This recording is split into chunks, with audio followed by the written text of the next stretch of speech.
Today we're going to be talking about AMC Entertainment and where I think the stock could be going in the next week. Let's get straight into the video.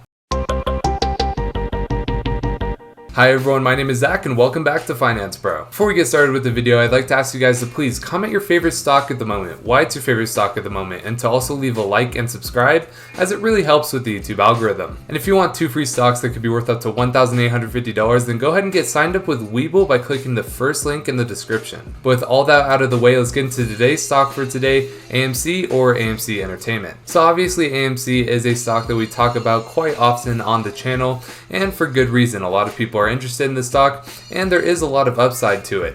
Now there is also some problems with the stock that I see that I'm going to go over when we go over the financials of the company, but I'll talk about why I think those don't matter as much because of the whole pandemic we're in, but we're going to be talking about that in this video. For now, let's go to our first article of the day. So the first article of the day is from Bazinga and it's called Analysts Upgraded AMC, Snap, United Airlines, and Tesla in the past week. Obviously, you know my thoughts on Tesla if you watched our Tesla video, and I actually think Snap is really good too. United Airlines, I haven't researched that at all, but all of these stocks I think do have cases for getting upgraded by analysts, so it's already starting out good. So here we go. We have B. Riley Financial upgrading AMC Entertainment Holdings Monday from neutral to a buy and raised its price target from $7 to $13 per share. So that is almost a 100% increase in their price target. And I do think that AMC over the next year could double. Well, it's at 9 right now, close to double, and I'm going to get into that more in the technical analysis portion of this. But the fact that a B. Riley Financial actually wanted to upgrade it 100% and go from a neutral to a buy should be very encouraging to all the AMC investors out there. And if you guys are ever wondering how analysts make these price targets, it kind of gives a description right here. Analysts and brokerage firms often use ratings when they issue stock recommendations to stock traders. Analysts arrive at stock ratings by researching and public financial statements, communicating with executives and customers, and following industry trends. As you're about to see in a minute when I go over their balance sheet and their income statement, they obviously didn't see anything too positive with their income statement and balance sheets, so it must be through communicating with executives and customers and following industry trends where B. Riley sees AMC doubling this year. Like, that's the sector where they think that AMC is going to be doubling. So if we first look at their income statement, they obviously made about $1.242 billion in revenue last year, but their operating income did go from $235 million to negative $1.5 billion. So that's obvious, but it's because of the pandemic. Movie theaters basically weren't allowed to operate, so AMC is basically just waiting for all these vaccines to be distributed, and that's why people are excited because they can get in on AMC when they're down, because they obviously have terrible financials right now.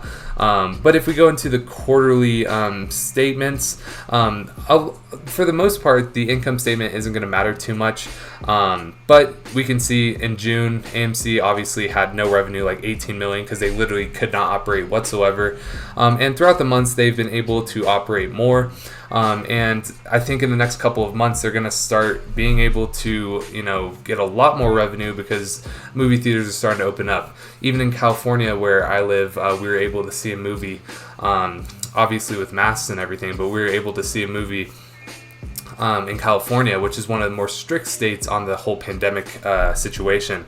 But obviously, so in March they had $940 million in revenue because that was right before the whole shutdown happened, but then they went to $18 million. Their earnings per share was negative 19, well actually negative 20, but we've been on the trend back up, and I think we can start seeing some more in the $300 to $400 million in revenue soon here. But obviously they're on the trend back up, so that's good for AMC investors. Now here's the thing that just this makes me so sad, but obviously it needed to happen. So if we break down the total assets and the total liabilities, AMC only has $487 million in current assets, which basically means that you can liquidate that amount of cash within the next year. and they have $1.5 billion in current liabilities. So they're going to be needing to take on some more debt. Obviously, in the past 3 years, they have gone from about $5 billion in debt to now $11 billion in debt. So, you could say what you want that the movie theaters are a dying industry, but I can tell you just from an anecdotal perspective that people are itching to get back into movie theaters. So I think, we can start seeing this balance sheet get better, not any worse, as soon as we start getting some more revenue from AMC. But they're obviously in a pretty bad position financially right now.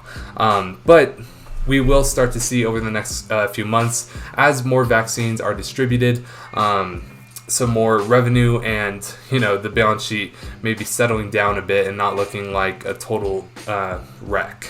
And now we can do some technical analysis. So this is the last 5 years for AMC, and obviously AMC used to be trading between about $20 and $33 dollars, and I think that this drop was necessary. It shouldn't have ever been close to $2. That's just stupid in my opinion. I think that it jumping back up to about $20 when the whole GameStop fiasco and all that was going on was a little bit much, but it was a short squeeze, just squeezing all these firms. But dropping from about $30 to about $5 to $10 is perfectly fine, because their revenue did go from about $5 billion to about $1 billion last year. So a drop in about 80% drop in the stock price is pretty much warranted. But now, as we see AMC making, here I'll go to the 5-minute time interval, as we see AMC starting to get more revenue over the next couple of quarters, we're going to see AMC start to climb back up, because I think AMC will definitely have a boom this year in how much revenue they have if we can get the vaccines all throughout the US and by about June. But AMC is starting to operate like most places now. So if they're operating in California, I bet they're operating in other places too. But yeah, so as for the intraday trading, I'm really looking for AMC to stay above, here let me go to 30-minute time chart. I want AMC to stay above the $9 level. They have support at $9 right now, and they have a resistance at about $11. So as long as we keep trading between $9 and $11, I'm going to be comfortable.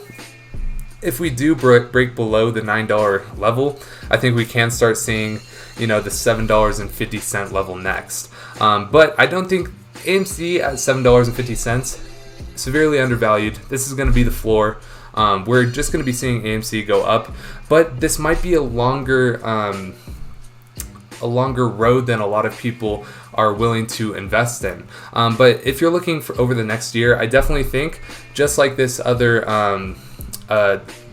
financial firm that just upgraded them to a $13 price target, I think we can be seeing $15 by the end of this year, and that would be fair. But it was trading at about $20 to $35 when it was at peak performance. So I think $15, as soon as we see some more enthusiasm and better quarters out of them, will be perfectly fair. But if I'm looking here, I'm just wanting to make sure that AMC stays above $9. If not, it can return to $7.50, but there I don't think it goes any lower than $7.50. But I want to remind you guys that I'm not a financial advisor and that this is not financial advice. If you do want financial advice, make sure you seek it out from a professional financial advisor. But if you are interested in buying this stock and you have not made an account with WeBull yet, what are you doing? You got to get in the pre-market and after hours with us. All you got to do is make an account, deposit $100, and you can get 2 free stocks worth up to $1,850. But that's going to be it for today. If you did enjoy it, please leave a like, comment, and subscribe, as it really helps with the YouTube algorithm, and it shows we're doing something right here. But my name is Zach, and I'll see you in the next video.